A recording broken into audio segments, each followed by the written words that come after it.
Today we have this 1926 Underwood No.5 antique desktop typewriter, the ultimate classic antique typewriter, first introduced in 1899 and dominated the market for 30 years.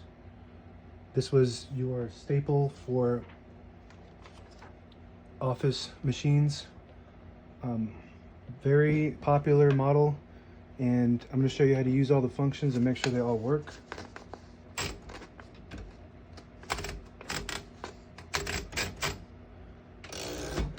These are your margins up front here. So this will set your margin on the left side.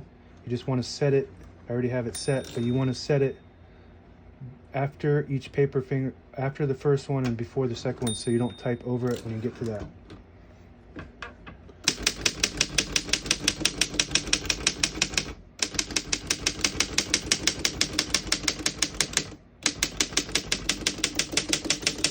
Once you hear the bell, you're at the end of the margin. You hit the line space, get you back to the beginning, and skips 1, 2, or 3 spaces. Right now we have it on single, but if you want double, you just flip this down 1 notch, and it'll skip 2. 1 more, and it'll skip 3. That works good. We're going to keep it on single for now and finish typing.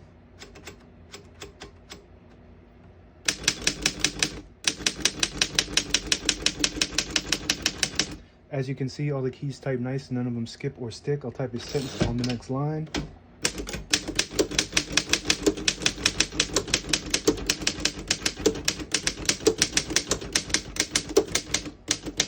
Beautiful typing machine, almost 100 years old, and it still types really nice. I really like these old desktop typewriters. It just feels really good. They're nice and sturdy. You don't have to move them around. They won't move around on you. You just feel really powerful when you type on them. All right, show you how to use the rest of the functions. To pull the paper out easy, there's a switch right here. You just push that down. It unlocks the rollers underneath the platen, allowing you to load thicker paper or pull the paper out easy.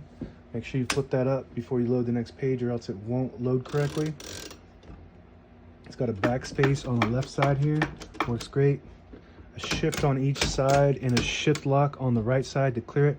Hit that left shift button and it'll clear it. It's got a tab function, but right now we have a few tabs set, and when you hit that tab, it'll stop at each one of those tabs that are set. These are your tabs right here. And if you want to set them wherever you want, you just move them like this, and they lock into these little teeth right there like that. And if you're not using them, you can push them all to the side like that. And I'll show you how stop set goes. Just like that. It stopped at that one, but it was too far off for that one. Works great. This is your ribbon color selector switch. If you hit the red side, it'll hit the bottom portion of the ribbon. Right now we have a solid black ribbon, so we're going to keep it on black for now, and that hits the top portion of the ribbon.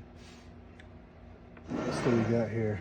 Carriage release on each side. This is your, it disables the spacing mechanism. You push that down and you hear those clicks. Each one of those clicks is a space.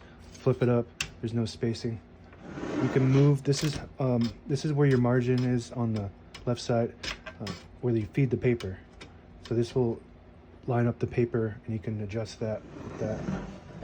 This is your carriage release on the right side, allowing you to control that carriage. This right here is your ribbon direction control. When you push it in, it'll pull to the left side, and if you pull it out, it'll pull to the right side, and you can wind it. If you were gonna load a brand new ribbon on it, you can wind that right on there. Very easy. And that's about it. Now available on eBay or Etsy. Search Brooksaw Antiques.